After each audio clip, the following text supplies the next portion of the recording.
2장 4절부터는 오늘 저희들이 읽었었던 본문 1장의 창조의 이야기와 또 다른 창조의 이야기가 시작이 됩니다. 2장 4절부터 3장에 이르는 창조의 이야기는 1장부터 2장 3절 상반절까지 있는 창조의 이야기보다 사실은 더 역사가 오래된 것으로 추정을 하고 있습니다. 이것은 모든 구약학자가 동일한 견해들을 갖고 있고요. 그런데 이 1장, 그럼에도 불구하고 1장의 창조 이야기가 2장보다 앞서는 중요한 의미를 가지고 있습니다. 창세기 1장은 바벨론 포로로 잡혀가 있으면서 그곳에 지배를 받는 가운데에서 그들은 어둠이라고 부르는 세상 가운데서 이렇게 하나님의 창조 이야기를 시작하고 있기 때문에 그렇습니다. 오늘 읽었었던 말씀에 보면은요, 24절에 땅의 생물들, 그 다음에 가축과 짐승들을 종류대로 내는 모습이 있고요. 그 다음에 26절에 이르러 하나님이 우리의 형상을 따라 우리의 모양대로 우리가 사람을 만들고, 이렇게 되어 있습니다. 바벨론 포로로 잡혀가서 보니까 거기에서는 신이 땅의 생물들이었고, 땅의 가축이었고, 기는 것이었고, 하늘의 새들이었습니다. 그런데 그들이 섬겨야 하는 그 대상들이 하나님이 만드신 짐승들이고 피조물들이고, 오히려 자신들은 하나님이 직접 말씀하시고 직접 만드신 하나님의 형상을 쫓아서 하나님의 모양대로 만들어진 존재라는 것을 다시금 깨우치게 되는 겁니다. 그리고 자신들이 인식할 뿐만 아니라 저 지배자들을 향해서, 그리고 섬기라고 핍박하는 그들을 향해서 항거하고 있는 겁니다. 그뿐만이 아닙니다. 그 뒤에 바로 일어나면 뭐라고 얘기하냐면 오히려 그것들을 다스리라라고 하나님이 명하셨다는 겁니다. 이거야말로 우리나라의 일제시대 때 신사 참배 현장을 목격하는 것과 같습니다. 데리고 와서 절을 하라고 했지만 오히려 나는 저들을 지배하는 자다.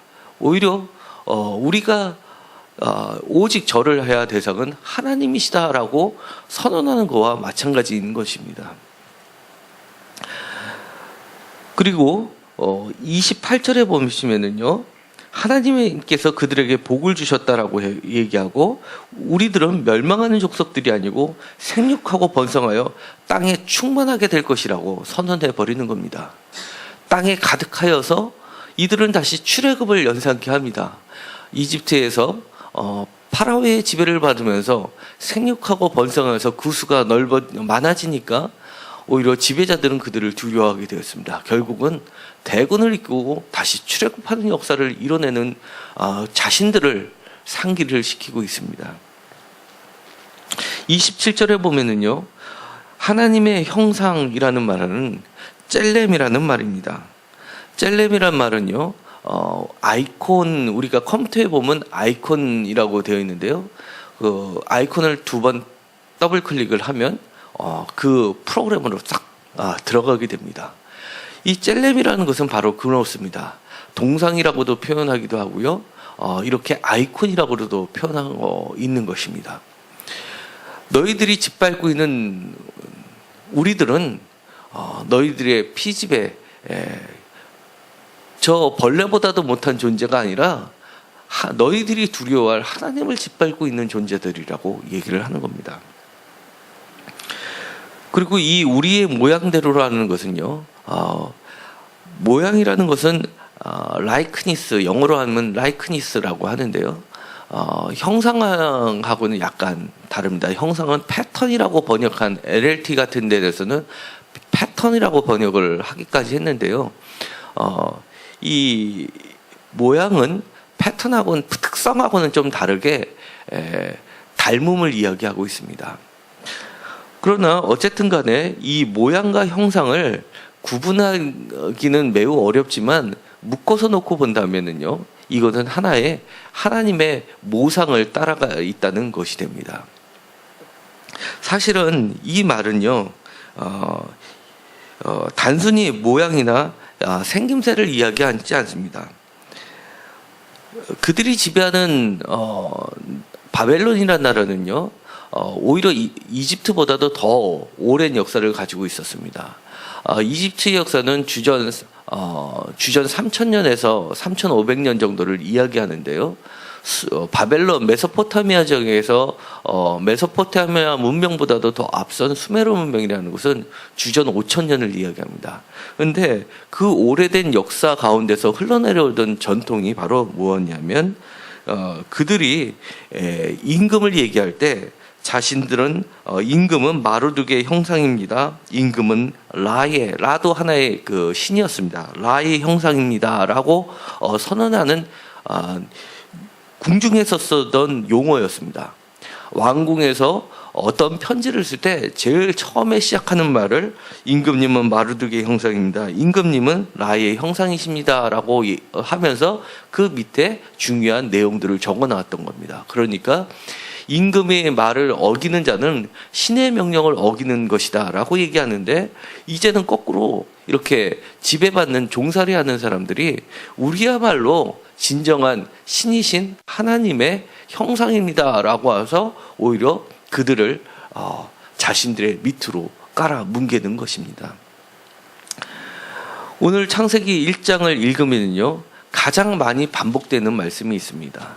그것은 뭐냐면은 보시기에 좋았더라 라는 말입니다. 첫째 날이 끝나고서도 둘째 날이 새로운 창조를 하고 나서도 셋째 날이 되어서도 하나님의 보시기에 좋았더라 라는 말이 끊임없이 반복됩니다.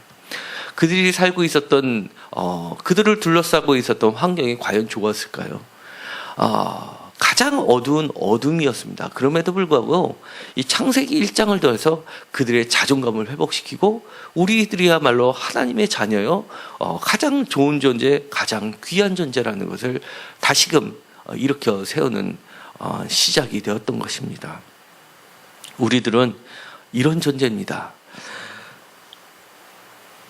이후에 랍비들은요, 유대 문학을 보면은요, 이렇게 얘기합니다. 우리들은 하나님의 자녀들입니다.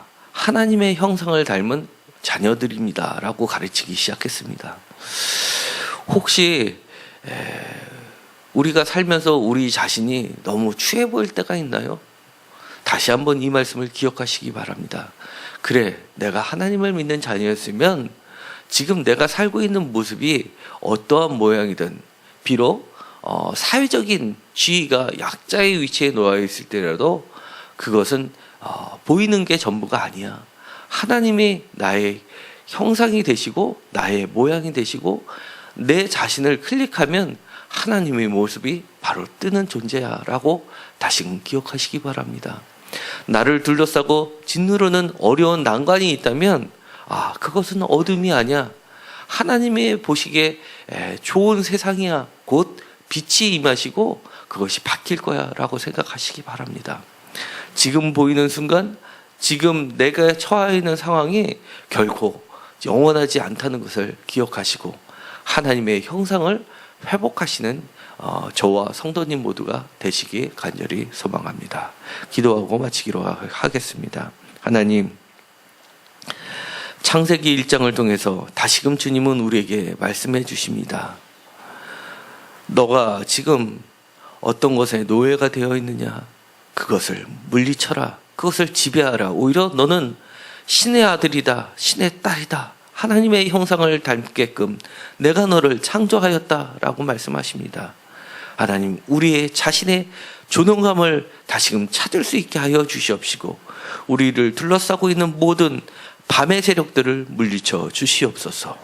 예수님의 이름으로 기도드렸습니다. 아멘.